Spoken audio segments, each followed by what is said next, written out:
Se ubica, como dije, en el libro de Romanos capítulo 1, verso 1 y 2, es donde quisiera leer con ustedes en esta mañana la palabra del Señor. Mira cómo dice la palabra de nuestro Señor Jesucristo, ahí en Romanos 1, 1 y 2. Pablo, siervo de Cristo Jesús, llamado a ser apóstol, apartado para el evangelio de Dios, que él ya había prometido por medio de sus profetas, en las santas escrituras. En esta mañana quisiera hablarles a ustedes acerca del predicador y la promesa del evangelio, o las promesas del evangelio, ¿verdad? La semana pasada les estaba hablando a ustedes a forma de introducción a esta epístola de Romanos. Y hablábamos acerca de la belleza que esta epístola tiene, de la profundidad que ella tiene. Hablábamos de que esta epístola ha sido usada por Dios en muchas ocasiones y de varias maneras para traer grandes avivamientos a la iglesia. Y a través de la historia de la iglesia, grandes hombres de Dios que Dios los ha utilizado con mucho poder para predicar el santo evangelio de Jesucristo, han usado esta hermosa epístola como el armamento para poder alcanzar a millares y millares de personas. William Tyndale les decía a ustedes que escribió lo siguiente acerca de esta epístola y acerca de lo hermosa que es y de lo profunda que es. Y dice, en la medida en que esta epístola es la parte principal y más excelente del Nuevo Testamento, el más puro evangelio, y también una luz y un camino a toda la escritura, creo que es buena que cada hombre cristiano no solo la sepa de memoria, sino que también se ejercite continuamente allí, como ocurre con el pan del alma. Ningún hombre puede leerlo a menudo o estudiarlo demasiado bien. Cuanto más estudia, más fácil es. Cuanto más se mastica, más agradable es. Y cuanto más profundamente se busca, se encuentran las cosas más preciosas en él, por lo que se esconde un gran tesoro de cosas espirituales allí. Realmente, mi amado hermano, esta epístola es una epístola que yo sé que va a bendecir nuestras almas. Se ha dicho de Romanos que es una epístola que deleita al mejor pensador y cautiva la mente del genio más grande, pero a su vez trae lágrima a la persona más humilde y refrigerio a la mente más simple. Estoy seguro que esta epístola nos derribará y luego nos levantará, nos desnudará, pero luego nos vestirá con vestimentas reales y divina.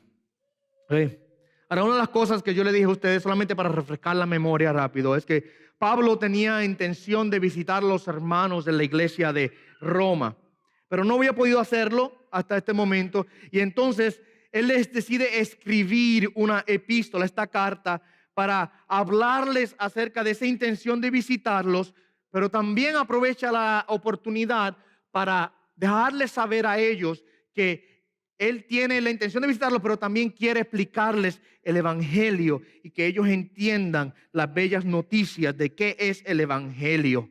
Y ese es el tema central del evangelio. Lo que define de esta epístola, lo que define esta epístola, ¿verdad? Es el tema del evangelio, la verdad de que Cristo Jesús murió, las buenas noticias de que resucitó y que a través de la fe en Jesús somos justificados con Dios y declarados santos delante de su presencia. Y esta epístola toma ese tema central del evangelio y, por así decirlo, lo desmenuza, lo hace pedazos y comienza a examinarlo de lo más minúsculo a parte por parte, porción por porción, llevándonos a entender a nosotros todas las verdades centrales del evangelio, las implicaciones y las bendiciones que nuestra vida pueden recibir a través del evangelio, y luego la aplicación que también tiene para una vida santa y agradable a Dios. Y eso es lo que veremos en las próximas semanas, meses y, como les dije ya de antemano, quizás un par de años o más. Y en esta mañana estoy solamente tocando la introducción de esta epístola. Y aquí vamos a ver dos partes específicas, como les dije. Vamos a ver al predicador del evangelio y vamos a ver la promesa del evangelio. ¿Okay? Comencemos con esa primera parte, el predicador del evangelio. Mire la la parte de Romanos 1 ahí, el verso Romanos 1:1. Dice Pablo, detengámonos ahí un segundo. Pablo, sabemos que él es el autor de la epístola. ¿Qué sabemos de Pablo? Yo no sé si usted sabía, pero se dice que Pablo no era muy atractivo que digamos. Probablemente era una persona de baja estatura. Se habla de que su físico no era muy impresionante y que aún debido a las grandes torturas que él pasó, sufría de muchas calamidades físicas. Muchas veces nosotros nos hablamos de Pablo o de cualquiera de los otros personajes de la Biblia y quizás nos hacemos una imagen de ellos, cómo se verían. Pablo, siendo uno de los más grandes apóstoles, quizás en nuestra mente nos imaginamos que debería ser un hombre tremendo, bien imponente, que se ve bien, que usted lo ve e inspira respeto. Mas se dice en la escritura de Pablo que probablemente no era así. Mira lo que dice 2 Corintios 10:10. Pablo, y este es el predicador del evangelio. 2 Corintios dice, porque ellos dicen, las cartas son severas y duras, hablando de Pablo, pero la presencia física es poco impresionante y la manera de hablar menospreciable. Mira cómo se habla de Pablo. Dice, tiene una pluma pesada, lo que quiere decir. Sus epístolas o cartas son duras y son bien impresionantes y severas, pero su apariencia física poco impresionante. Y mira lo que dice, y su forma de hablar menospreciable.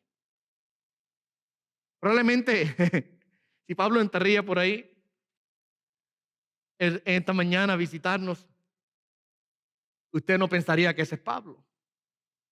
Probablemente su lenguaje su forma de hablar quizás no era tan elocuente, aunque sus epístolas eran extremadamente elocuentes. Y Pablo es una persona muy inteligente y sabia, lo vemos claramente a través de sus escrituras. Pero Dios toma una persona que aunque tenía capacidades espirituales, en su físico no era, por así decirlo, una persona muy impresionante. Se dice que probablemente era pequeño en estatura, y tenía cicatrices en la cara y el cuerpo debido a los muchos golpes que recibió durante su ministerio. Mira lo que dice Pablo mismo escribiendo acerca de su vida y escribiendo acerca de sus experiencias personales en 2 Corintios 11:23-28. Este es Pablo hablando de sí mismo. Son servidores de Cristo aquí. Lo que está pasando, para dar un contexto, lo que está pasando aquí es que hay unas personas que se han infiltrado en la iglesia pretendiendo ser apóstoles que no son apóstoles. Y están tratando ahora de desacreditar al apóstol Pablo. Y Pablo comienza ahora a defender su ministerio. Y le escribe a la iglesia de Corinto para darles a ellos, por así decirlo, su resumen, su currículo vitae, ¿verdad? Para darle a ellos su lista de cualificaciones y defender el ministerio apostólico que Dios mismo le había entregado a Pablo. Y hace un contraste entonces aquí. ¿Son ellos servidores de Cristo? Hablo como si hubiera perdido el juicio, ¿ok? Está diciendo, aguánteme un segundo, voy a entretenerlos a ustedes. Yo más, en muchos trabajos, en muchas cárceles, en azotes un sinnúmero de veces, a menudo en peligro de muerte. 5 veces he recibido de los judíos 39 azotes. Los judíos, había una ley que solamente podían azotar a la persona 40 veces, entonces pues le daban 39 por si acaso perdían la cuenta y no rompían la ley de ir por encima de los 40, ¿verdad? 5 veces he recibido de los judíos 39 azotes, 3 veces he sido golpeado con varas, 1 vez fui apedreado, 3 veces naufragué y he pasado un día y una noche en lo profundo. Con frecuencia en viajes, en peligros de frío, peligro de salteadores, peligro de mis compatriotas, peligro de los gentiles, peligros en la ciudad, peligros en el desierto, peligros en el mar, peligros entre hambre y sed, peligros entre falsos hermanos, en trabajos y fatigas, en muchas noches de desvelo, en hambre y sed, a menudo sin comida, en frío y desnudez. Esa es su lista de sus experiencias. Y cada una de ellas probablemente tuvieron sus consecuencias en la apariencia física de Pablo. Probablemente con el tiempo, los sufrimientos de la carga de la predicación del evangelio comenzaron a tener sus consecuencias en el físico.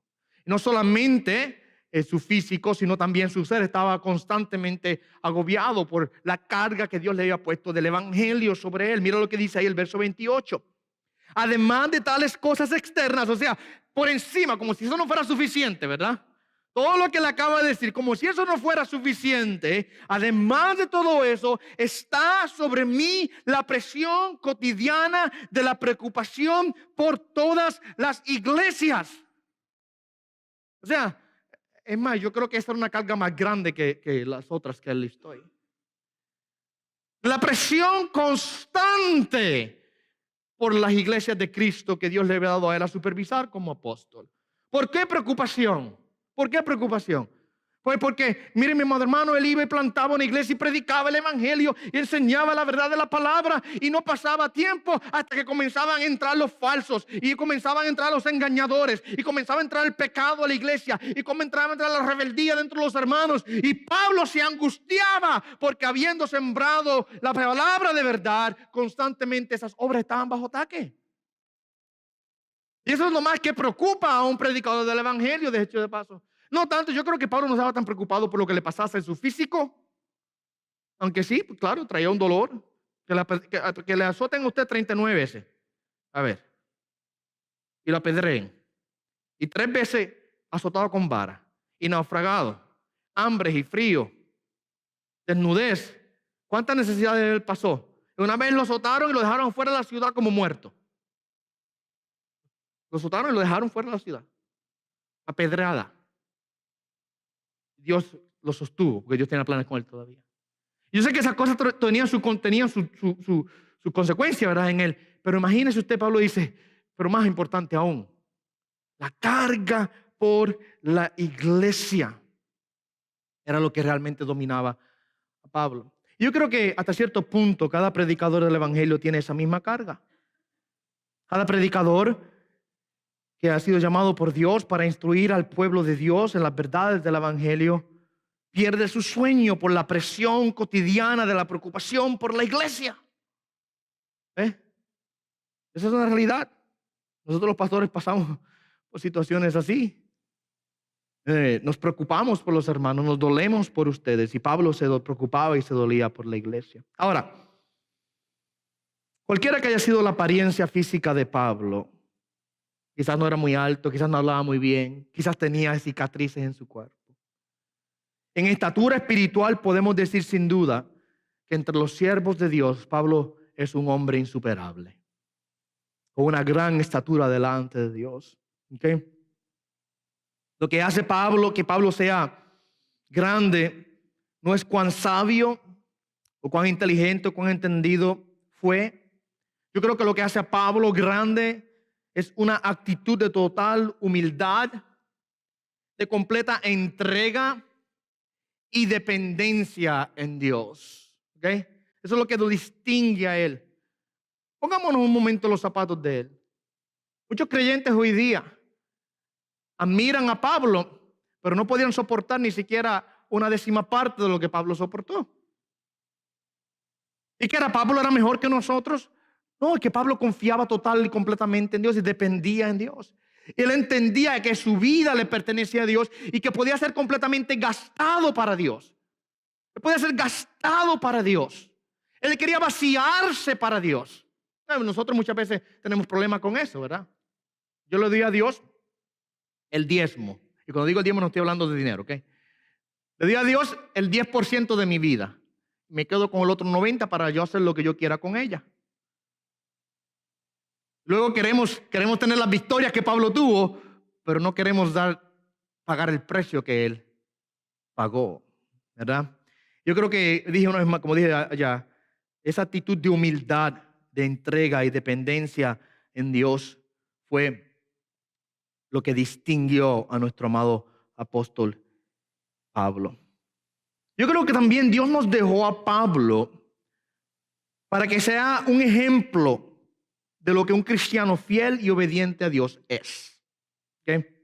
¿Sabe que la Biblia nos llama a nosotros a que seamos seguidores de Jesucristo? ¿Verdad que si Jesucristo es venir en pos de mí? Síganme.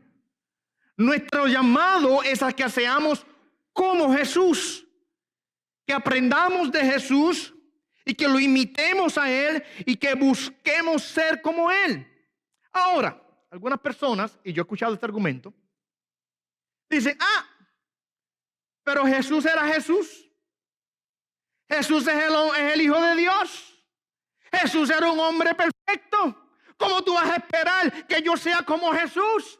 Si yo soy un ser humano con tentaciones y con lucha y tengo debilidades y tengo problemas. Jesucristo era Jesucristo. Él caminaba sobre la agua. Él hablaba y convertía el pan y multiplicaba el pan y los peces. Él decía la palabra y los enfermos eran sanados. ¿Ah? Quizás alguien me diga ese argumento y venga con esa excusa barata, porque es excusa barata realmente. Jesús es Jesús. Pues él podía hacer esas cosas, él podía ser un hombre santo, porque él es el Hijo de Dios. Y yo creo que Dios, sabiendo que habrían personas que se inventarían esa excusa, toma y nos deja a un Pablo como un ejemplo de lo que un seguidor fiel de Jesucristo es. ¿Tú crees que tú no puedes seguir a Jesús porque Jesús es el Hijo de Dios? Entonces mira a Pablo cómo él siguió a Jesús. A ver, Pablo era un hombre como tú y como yo. Pablo era una persona con tentaciones similares a las nuestras, con luchas y debilidades. Pablo no era perfecto, era un pecador. Pablo dice de sí mismo, de los pecadores yo soy el primero. No quiere decir que el primero en sentido de cronología, que él fue el primero en pecar. Pues sabemos que el primero en pecar fueron Adán y Eva en el huerto, ¿verdad? Cuando dice soy el primero, lo que quiere decir es soy el más grande de los pecadores. En inglés me gusta la palabra que usa en inglés porque dice I'm the chief of sinners. Yo soy el jefe de los pecadores. yo soy el peor de todos. El peor de los pecadores soy yo, dice Pablo. Así que era un hombre como nosotros, con luchas y tentaciones igual a las nuestras. Y si usted conoce la historia de Pablo, usted sabe que él, antes de venir al evangelio y antes de predicar a Cristo y antes de ser rescatado por la gracia divina, era un perseguidor de la iglesia. Hasta que Cristo lo confrontó. Yo creo que la excusa entonces de que Jesús es Jesús y él pues sí, pues era perfecto y lo demás, sería una excusa válida si nunca en la historia de la iglesia ha habido una persona que ha sido un fiel seguidor de Cristo. Si eso nunca ha ocurrido, pues quizás la excusa sería válida. Pero ya aquí, ya en el Nuevo Testamento, desde el principio, Dios nos deja ejemplos de personas que entregaron todo por el evangelio, que entregaron su vida completa a Jesús. Tenemos ahora un Pablo. ¿Okay? Yo creo honestamente que una de las razones por las cuales Dios escoge a Pablo y lo pone en la posición que lo pone es para darnos un ejemplo a nosotros de que podemos ser fieles creyentes. Podemos ser fieles al Señor. No hay excusa que nos podamos inventar. ¿Sabe qué es lo que mayormente se interpone a nuestra fidelidad al Señor? Somos nosotros mismos. Nosotros somos los que nos interponemos en nuestra fidelidad al Señor. Mis deseos personales, mis prioridades personales, mi egocentrismo y egoísmo y mi orgullo se interponen para yo poder ser fiel al Señor. Así que Dios nos dio a Pablo, yo creo, como un ejemplo. Y eso está claro en la Escritura. Pablo habló en varias ocasiones de esto. Mira lo que dice 1 Corintios 4:16. Por tanto, os exhorto, sed imitadores míos. Y antes de que usted comience a decir, pero ese Pablo sí que se creía una gran cosa. Porque mira lo que dice ahí, ser imitadores míos. En 1 Corintios 11:1 le expande eso y dice, ser imitadores de mí como yo también lo soy de Cristo. Él no está queriendo decir ser imitador mío porque es que yo soy el más grande y soy el mejor. Él está diciendo yo soy un imitador de Cristo y a la medida en que yo imito a Cristo, imíteme a mí imitando a Cristo. ¿Quieres saber cómo seguir a Cristo? Mira cómo yo lo hago y sigue el ejemplo que te estoy dando. Es lo que quiere decir. Mira lo que dice en 2 Tesalonicenses capítulo 3 versos 7 al 9. 2 Tesalonicenses 3, 7 al 9. Pues vosotros mismos sabéis cómo debéis seguir nuestro ejemplo. Porque no obramos de manera indisciplinada entre vosotros, ni comimos de balde el pan de nadie, sino con trabajo y fatiga trabajamos día y noche a fin de no ser carga a ninguno de vosotros, no porque no tengamos derecho a ello, sino para ofreceros como modelo a vosotros, a fin de que sigáis nuestro ejemplo. Entonces, miren cómo yo me comporto. Mire cómo yo hablo, mire cómo yo me guío, mire cómo yo actúo. Y ese es el ejemplo que le estoy dando de lo que un seguidor fiel de Jesucristo debe ser. ¿Okay? Así que ese es Pablo, el autor de esta epístola. Y le puse a esta porción el predicador del evangelio, porque eso es lo que Pablo nos dice que él es. Pablo, y vamos a ver que él nos da ahora tres cosas. Él nos va a hablar de quién es su amo, nos va a hablar de cuál es su oficio y cuál es el propósito de su vida. Su amo, su oficio y su propósito. Veamos las tres cosas. Número uno, su amo. Ve lo que dice Pablo, siervo de quién? De Cristo Jesús. La palabra que él utiliza ahí es del griego doulos, que literalmente sería mejor traducida como esclavo. Pablo es esclavo de Jesucristo. ¿Qué es un doulos? ¿Qué es un esclavo? Es una persona que legalmente es propiedad de otra y cuyo sustento entero y su propósito son determinados no por sí mismo, sino por su amo. El esclavo no tiene voluntad propia, el esclavo no tiene libertad propia, el esclavo no tiene opinión, el esclavo pertenece a otro y hace lo que el amo quiere que él haga, ¿verdad? Ese es el entendimiento de un esclavo. Y Pablo dice, yo soy esclavo, soy siervo, soy el doulos de Jesucristo. Le pertenezco a él. Pablo entendía que Cristo Jesús lo había comprado. Eso es lo que la palabra nos enseña. Pablo habló de esto en 1 Corintios 6:20. Pues por precio habéis sido comprados. Él entendía que Dios pagó un precio por nosotros. Y ya no nos pertenecemos a nosotros mismos. Es importante que nosotros tengamos eso en nuestra mente, mis amados hermanos. Nos lo metamos dentro de nuestro corazón. Recordemos, yo no me pertenezco a mí. El momento en que yo aprenda a aplicar y a vivir esa verdad en mi vida, se me va a hacer mucho más fácil ser obediente al Señor. Porque la mayor parte de las veces, cuando desobedecemos o cuando tenemos problemas siendo obedientes al Señor, es porque yo quiero hacer lo que yo quiero hacer, ¿ves? Pero cuando yo comprendo que no me pertenezco, yo no soy mi dueño, yo no soy mi Señor, Cristo me compró. Le pertenezco a Él y como Pablo se le nota a Él sí mismo como el siervo, el doulos, el esclavo de Cristo, nosotros, hermanos, estamos en la misma posición también. Cristo pagó un precio por nosotros. Y ahora yo no hago mi propia voluntad, yo no establezco mis propios propósitos, todos los someto ¿a quién? A la voluntad y a los propósitos divinos. Cuando yo aprenda eso, se me va a hacer más fácil ser obediente. Mucho más fácil. Porque voy a aprender a doblegar mi orgullo, a doblegar mi independencia. Ya yo no soy independiente. Dicho sea de paso, un esclavo depende total y completamente de su amo. Y Pablo entendía tal cosa. Pablo sabía que sin Cristo él era absolutamente nada. Nada. Todo lo que él necesitaba, todo lo que él podía desear, lo encontraba en Jesucristo. Y si nosotros aprendemos tal cosa, mis amados hermanos, una vez más, se nos va a hacer mucho tan fácil andar al lado del Señor. Cuando yo aprendo que tengo que ser completa y totalmente dependiente en Cristo Jesús. Si yo hago a Cristo Jesús el centro de mi vida y entiendo que todo lo que tengo proviene de Él y que todo lo que puedo desear tengo que doblarlo a Él y que todo lo que yo quiero lo puedo encontrar en Él. Cuando yo aprenda tal cosa, mi hermano, puedo vivir una vida de fidelidad al Señor mucho mucho mejor y seguir ese camino de una manera más fácil.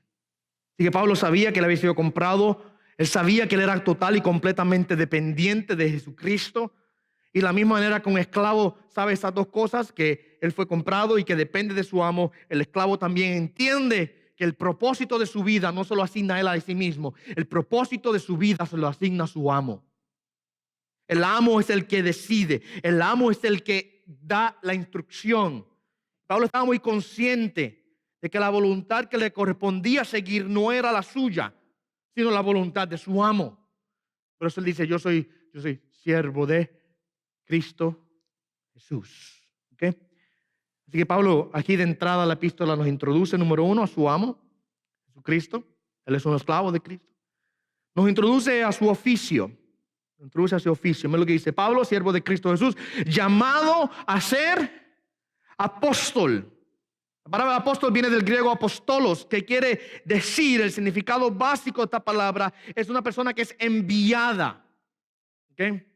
Es alguien que es encargado oficialmente con un puesto o una tarea. como un enviado o un embajador. Ustedes han escuchado esa palabra anteriormente, ¿verdad?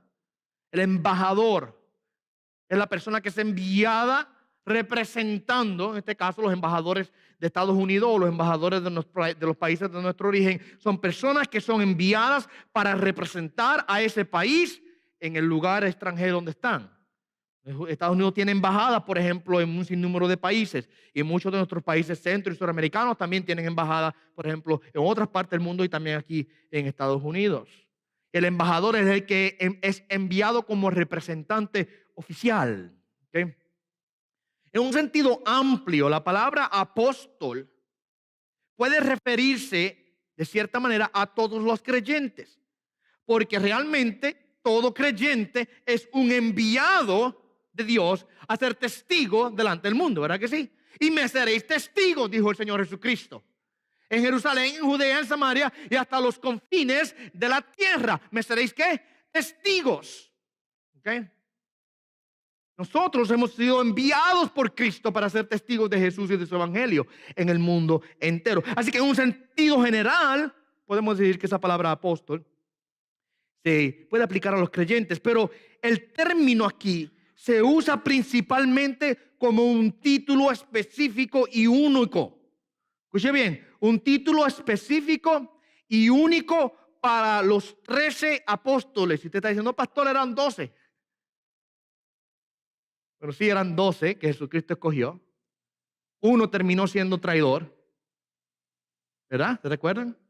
Que se fue descartado y quedaron 11. ¿Ah? No sé si ustedes se han puesto a pensar en esto, pero cuando Cristo escogió a Judas para que fuera apóstol, ya Cristo sabía que lo iba a traicionar. Y ya Cristo sabía que era falso y engañador desde el inicio. ¿Okay? Así que Judas se descarta y entra Matías. ¿Se recuerdan que se reunieron los 11? En el libro de Hechos nos habla de que ellos buscaron que tenía que haber uno añadido al grupo para ser testigo de los eventos que habían ocurrido entre ellos, especialmente testigo de la resurrección de Jesucristo. Y se nombra a Matías como el sustituto que tomó el lugar de Judas. Quedaron 12. Pastor, pero usted dijo 13, sí, porque luego se añade Pablo. Pablo dice, yo vine luego. Y Pablo se le nota a sí mismo como un abortivo, dice él, como uno que nació fuera de tiempo. Habla en sus epístolas de sí mismo. Y me dice, yo ni soy digno de ser llamado apóstol de Cristo porque perseguí a la iglesia. Él entendía su posición, ¿verdad? Pero a la misma vez él reconocía que Dios lo había llamado para ser apóstol.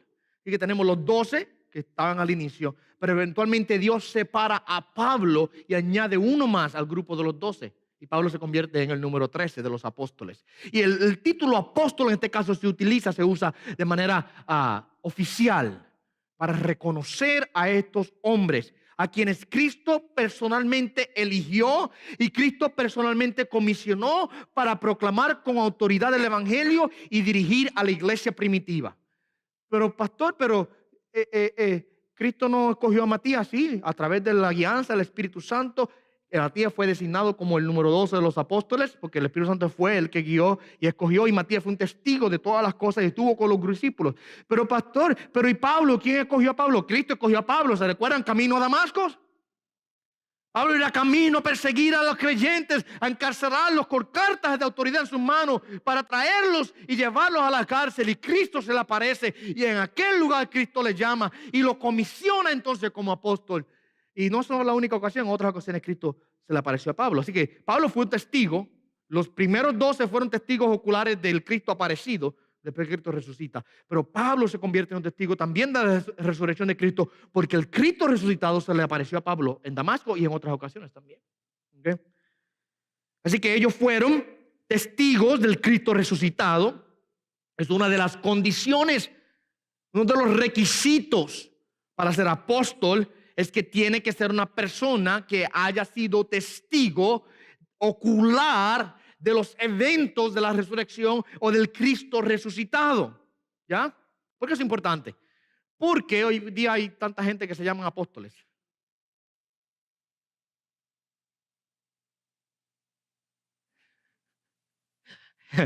Apóstol, sométete. Y asume, no hay nada más, hermano. No se dejen engañar. No se dejen engañar. Son lobos. Hay una palabra jocosa que algunos creyentes utilizan para ello. Le llaman apostolobos en vez de apóstolos. Son lobos vestidos de ovejas.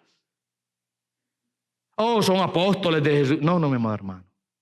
Predican un evangelio falso. Se exaltan a sí mismos, son orgullosos, se dejan llevar por las lujurias de su carne, aman el dinero, aman la fama, aman el poder y no predican a Cristo.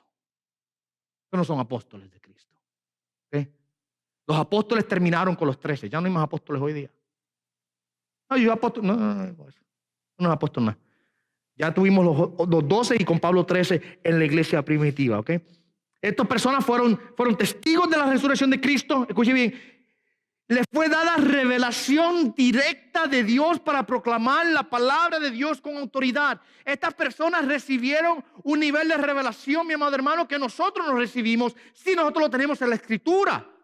Pero Dios los utilizó a ellos para revelarles las verdades que ahora están grabadas en las páginas del Nuevo Testamento. Fueron hombres que Dios escogió con la labor específica de plantar a través de ellos el fundamento de la iglesia. ¿Ok?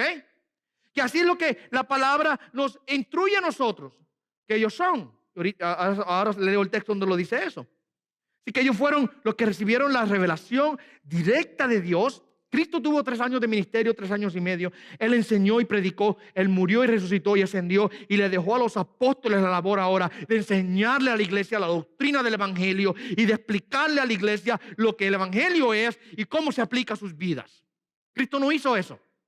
Cristo vino y predicó el reino de Dios acercado y predicó el reino de Dios y predicó la salvación de eterna. Pero todo lo que el evangelio es y todas las implicaciones y aplicaciones del evangelio, Cristo nos las enseñó. Él se resucitó, ascendió y comisionó a los apóstoles, quienes recibieron a través del Espíritu Santo revelación directa de parte de Dios para dejarle a la iglesia la enseñanza y la doctrina de Cristo. Para certificar a estas personas, Dios les dio a ellos, escuche bien, hacer milagros poderosos. Y aquí está la otra distinción de un apóstol. Ellos recibieron poder de parte de Dios para ejercitar voluntad sobre hacer milagros poderosos en medio del pueblo.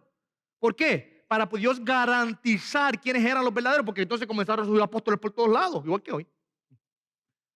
Habían apóstoles por todos lados, falsos apóstoles por todos lados. ¿Y quiénes eran los verdaderos? ¿Quiénes eran los que genuinamente se garantizaban que eran los apóstoles de Cristo? Mira lo que Pablo dice en 2 Corintios 12:12. Entre vosotros se operaron las señales de un verdadero apóstol, con toda perseverancia, por medio de señales, prodigios y milagros. ¿Ve? En medio de vosotros, que dice, se operaron las señales de un verdadero apóstol. Señales, prodigios y milagros. Dios le dio a estas personas capacidad para poder hacer milagros como Cristo los hizo. ¿Se recuerdan que con la sombra de Pedro se sanaban los enfermos? Dice. Dios le entregó a estos hombres la capacidad especial de poder ejecutar milagros para garantizar que ellos eran los verdaderos apóstoles, para que el pueblo supiese quiénes eran y que pudieran distinguir entre ellos y los charlatanes que surgían entre medio del pueblo cada rato.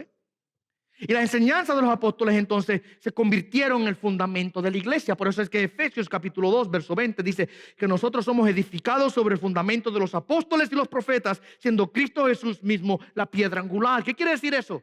Que la doctrina de los apóstoles se convirtió en el fundamento de toda la iglesia. Los apóstoles cumplieron una función única y esencial al principio. No hay necesidad de duplicarlos o replicarlos.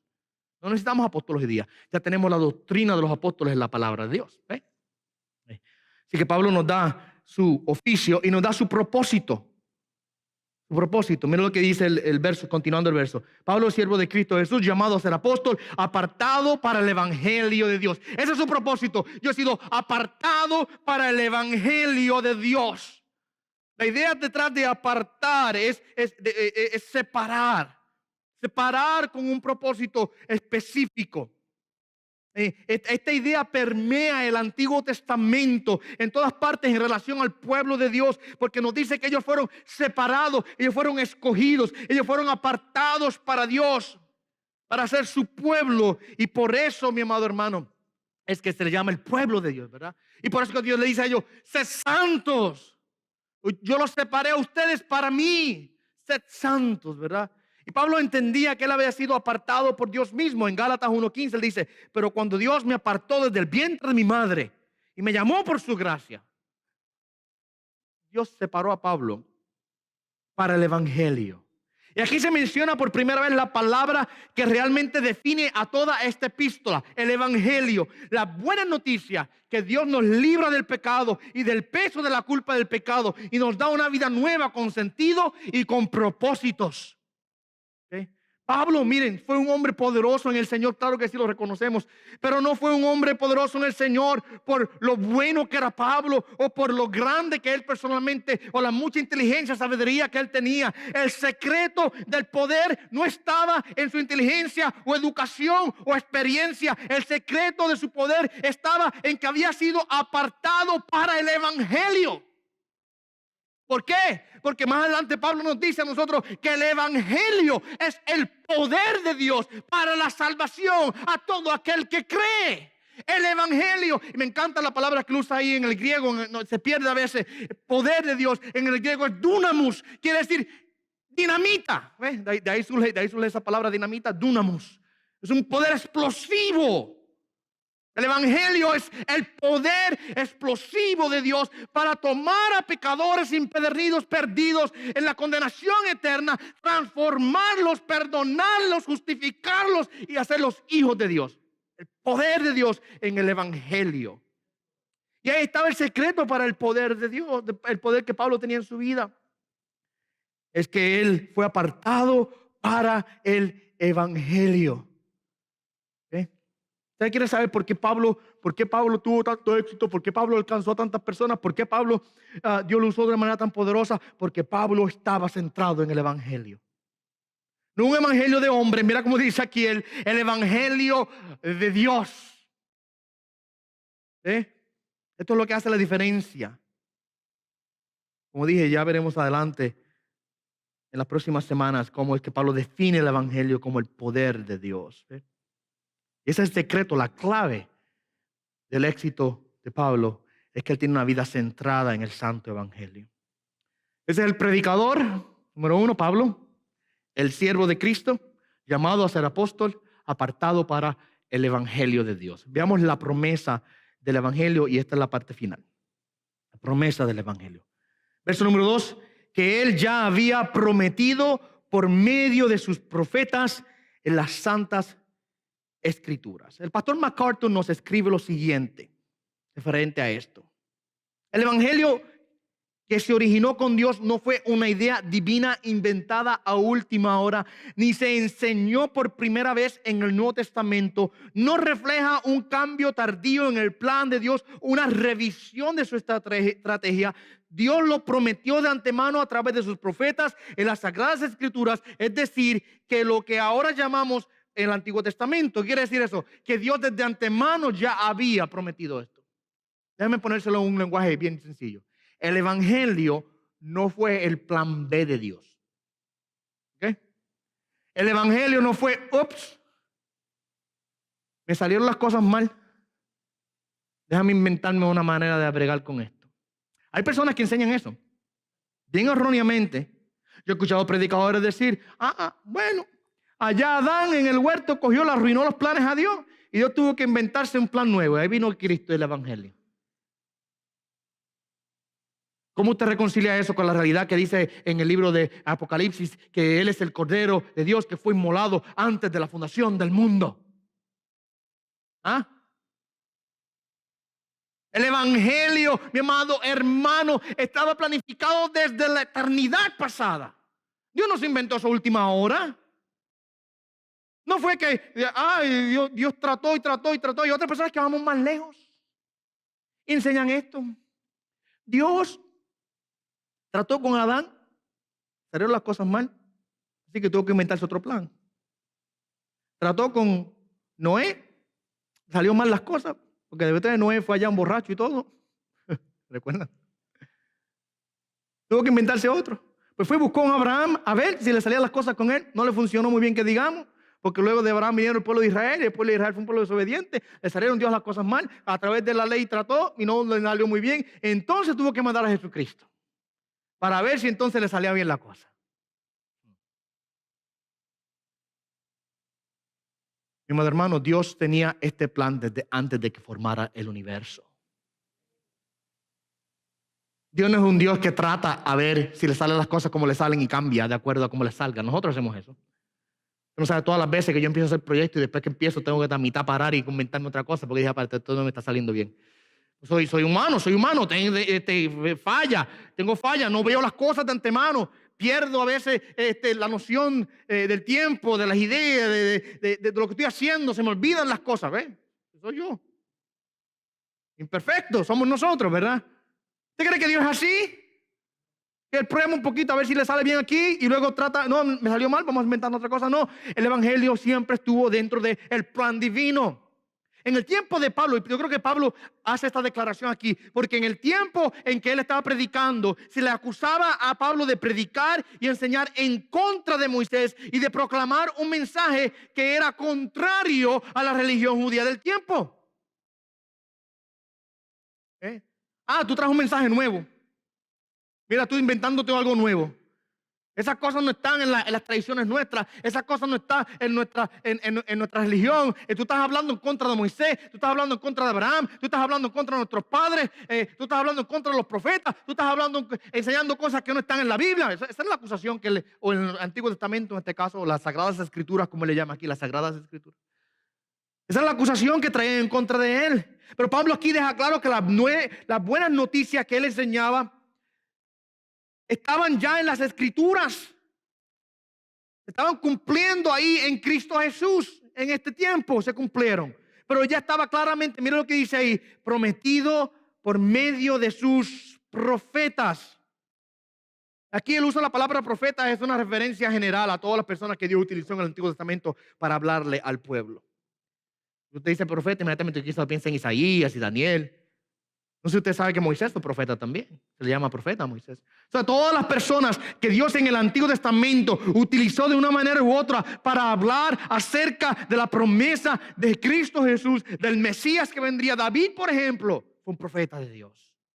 Dios lo utilizó proféticamente en los salmos, como les hablaba usted hace 2 semanas atrás, que hablábamos del Salmo número 2, que es un salmo mesiánico, profético, que nos habla acerca del venimiento, la venida del siervo del Señor, que en este caso es Jesucristo, el Mesías, el ungido de Dios. En el Antiguo Testamento se estima que hay 332 profecías que son cumplidas en Jesucristo.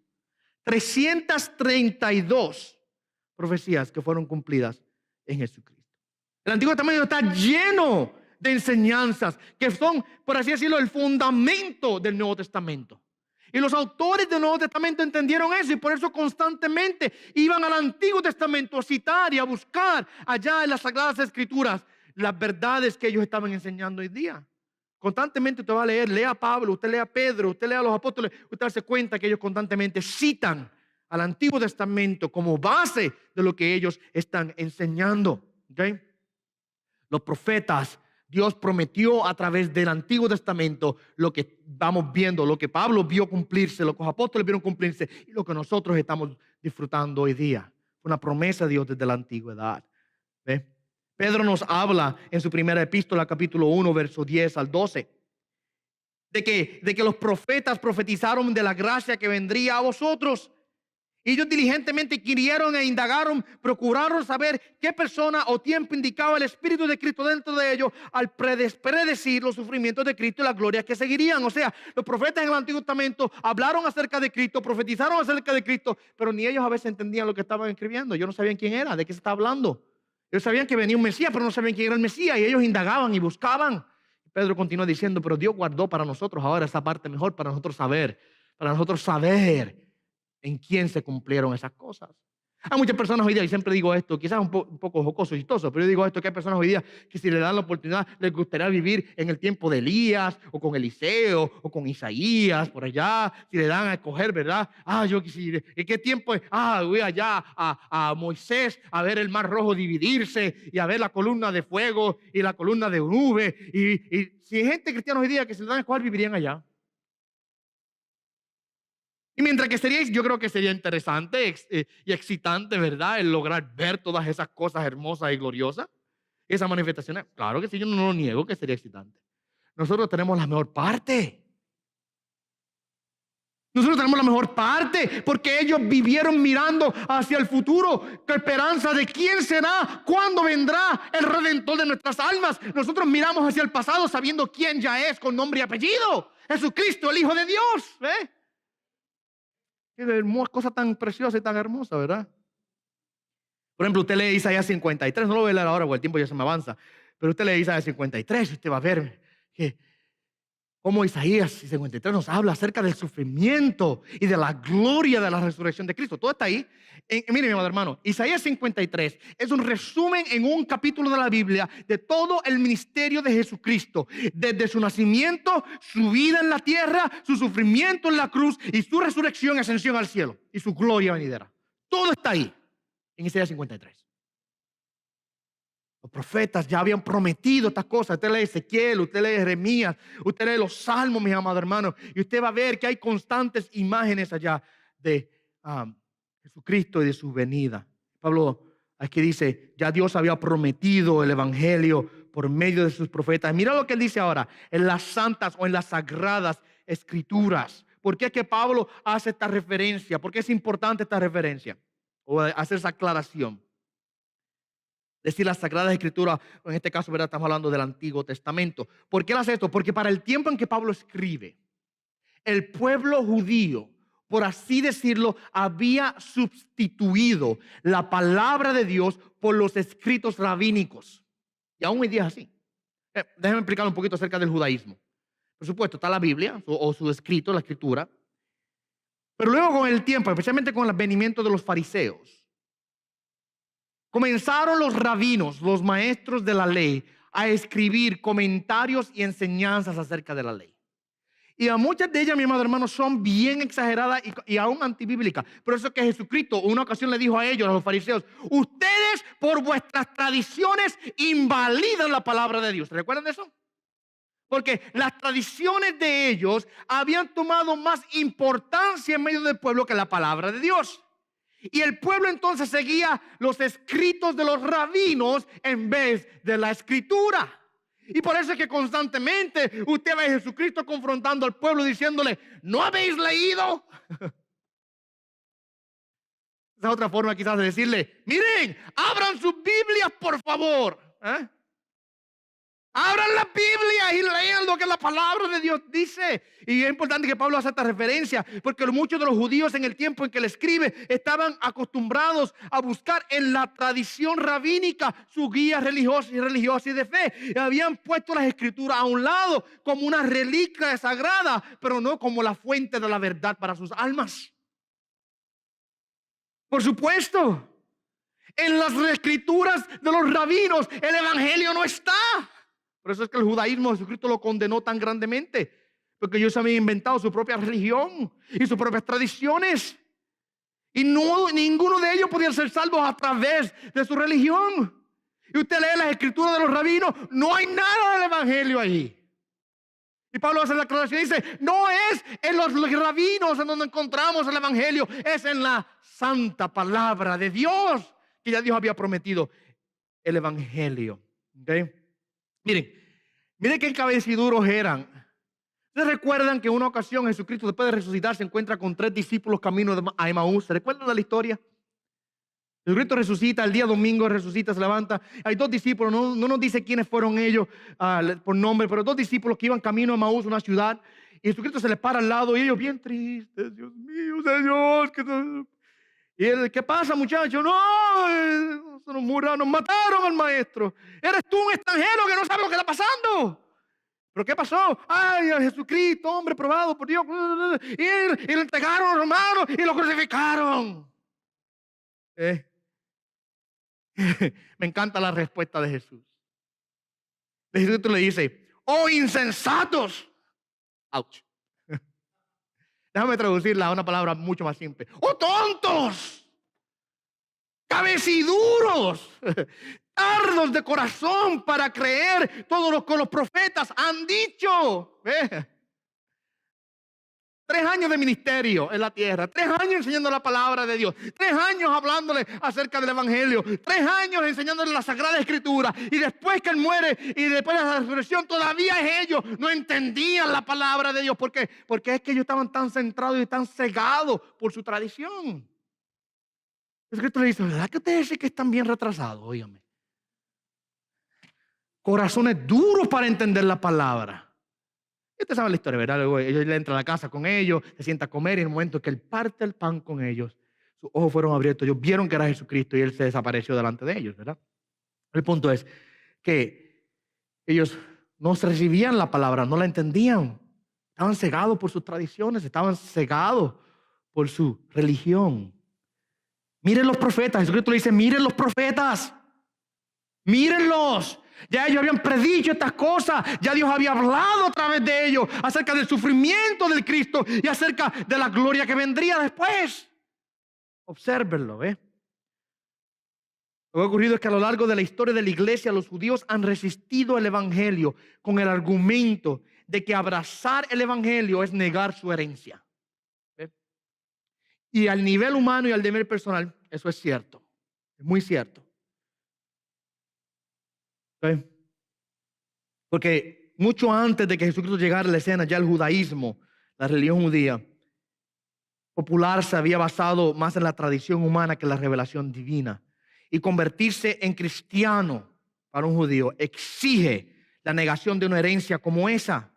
Pero esto es lo interesante, que para el judío abrazar el evangelio es realmente heredar verdaderamente lo que es su herencia bíblica que siempre se le había prometido.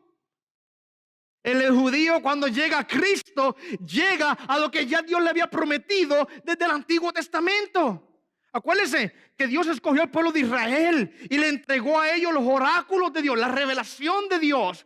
Le dio la promesa a ellos del Mesías de Dios. Jesús es ese Mesías y el cumplimiento de esa promesa. Y cada profeta judío, directa o indirectamente, en el Antiguo Testamento profetizó y habló de ese gran profeta que vendría, el Cristo Jesús. Y cuando, mi amado hermano, el judío dice, yo creo en Jesucristo, lo que está haciendo es abrazando la promesa que Dios ya le había dado a ellos allá en el Antiguo Testamento. Que a veces están cegados por la tradición y no entienden que cada sacrificio allí en el altar, cada ofrenda que era traída, cada cordero que era inmolado, cada vez que esa sangre era derramada en el lugar santísimo, lo que ellos no entendían es que apuntaba y representaba al verdadero y eterno Cordero de Dios, que sería en una ocasión sacrificado por los pecados del mundo. Ellos todavía mirando allí a la tapa del propiciatorio, todavía a la sangre siendo derramada allí, cuando ya Cristo había venido y había derramado su sangre. Todo lo que ellos hicieron y hacían en el Antiguo Testamento era simplemente tipologías, sombras de lo que vendría. Sombras. Usted sabe, déjame pintar esto de esta manera. Usted sabe que nosotros a los niños le enseñamos, los son pequeñitos, con dibujitos, ¿verdad? Nene, matemática. ¿Cuántos son 2 manzanas más 2 manzanas? ¿Verdad que sí? 1 manzana, 2 manzanas, 3 manzanas, 4 manzanas. 4. Me voy a comer una manzana, me la voy a comer. Qué buena está. ¿Cuántas manzanas te quedan, nene? Pues 1 manzana, 2 manzanas, 3 manzanas. ¿Verdad que sí? Ahí se le enseñamos a los niños. Me acuerdo cuando yo estaba en kindergarten en Puerto Rico, daban la cartilla fonética. Le decían, no sé si ustedes tuvieron esa experiencia, pero la cartilla fonética le llamaban. Mi mamá me ama. Mi mamá me mima. ¿Ok? Algunos de ustedes saben lo que estoy queriendo decir, ¿verdad? Porque al niño pequeño se le enseña de esa manera. Pero luego cuando el niño crece, ya dejamos de contar manzanitas. Porque ya aprendió lo básico, ya entiende el concepto y ahora puede aplicarlo y vivirlo sin necesidad de ponerle manzanitas adelante. ¿Por qué digo esto? Hasta cierto punto, eso fue lo que Dios hizo con Israel. Como niños todavía, Dios trajo su revelación de manera proporcional y progresiva, poquito a poquito. Vamos a contar las manzanitas primero. Vamos a ponerlos a sacrificar corderitos allá en un altar para que ustedes entiendan la necesidad del sacrificio por los pecados. Y luego vendría la graduación de las manzanas a hacer matemática de lleno. Vendría la graduación de los corderitos en el altar a recibir la cruz de Cristo. ¿Ves? Dios toma al pueblo de Israel y desde el Antiguo Testamento comienza a enseñarles así. Pero muchos de ellos lamentablemente todavía abrazan las manzanitas. No quieren graduarse a llegar de lleno a la verdad del Evangelio. Amén. Yo creo que lo que Pablo nos está queriendo decir aquí, que es cuando dice, Dios había prometido esto por medio de su profeta en las Sagradas Escrituras, aunque los escritos rabínicos y tradiciones judías no hablaban del Evangelio, las Sagradas Escrituras tenían mucho que decir al respecto. Y Jesucristo se aseguró de dejar eso muy claro. Muy claro Jesucristo dejó de eso. Allá en Mateo capítulo número 5, Él dice, yo no he venido a abolir la ley y los profetas. Yo no he venido a romperlo. Dice, yo he venido a cumplir la ley. Yo soy en otras palabras, Jesucristo es el cumplimiento de la ley. Él es el cumplimiento de las profecías. Él dice, yo no vine a romper nada de eso. Yo no he venido a quebrantarlo. Yo he venido a cumplir la palabra de Dios. Y ahí tenemos. Lo dejo aquí con esto. El predicador del Evangelio, nuestro modo Pablo, y la promesa del Evangelio. Dios ya dio esto desde la antigüedad. No fue el plan B de Dios, no fue un invento de última hora. Dios ya tenía ese momento en la historia en que Cristo murió en la cruz. Estaba ya marcado en el calendario de Dios desde la eternidad. ¿Bien? Fue prometido por Dios y cumplido en Jesucristo.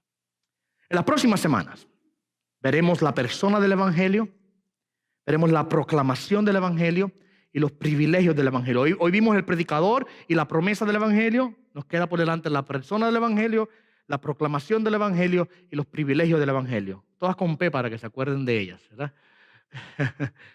Pero eso nos tomará eso el próximo domingo, no, el domingo de arriba, porque saben que el próximo domingo tenemos la celebración del Día de Resurrección y tenemos un mensaje especial para ese día. Luego retomaremos esto más adelante. To be continued. Vamos a dar gracias al Señor. Señor, en esta mañana, gracias por tu palabra que ha sido clara y edificante para nuestras vidas. Gracias, oh Dios, que ha sido tan bueno para con nosotros, Dios, en dejarnos claramente grabado en tu palabra, oh Dios, las verdades acerca del santo evangelio de tu Hijo amado Jesucristo. Gracias, oh Dios, que tú nos has salvado y nos has rescatado con poder a través de este santísimo evangelio, Dios. Gracias, Señor, que tú has sido tan misericordioso con nosotros. Solamente te rogamos que nos ayudes a aprender, nos ayudes a apreciar, a atesorar, Señor, de manera profunda en nuestros corazones estas verdades acerca de tu santísimo evangelio, Dios. Señor, ayúdanos a vivirlo. Ayúdanos a caminar en él. Ayúdanos a hacerlo parte central de nuestra vida, oh Dios. Que seamos criaturas del evangelio. Que seamos hombres y mujeres que viven el evangelio, Señor. Y que es el núcleo de su vida, como lo era para Pablo. Por tu amado Jesús, te pido estas cosas. Amén. Y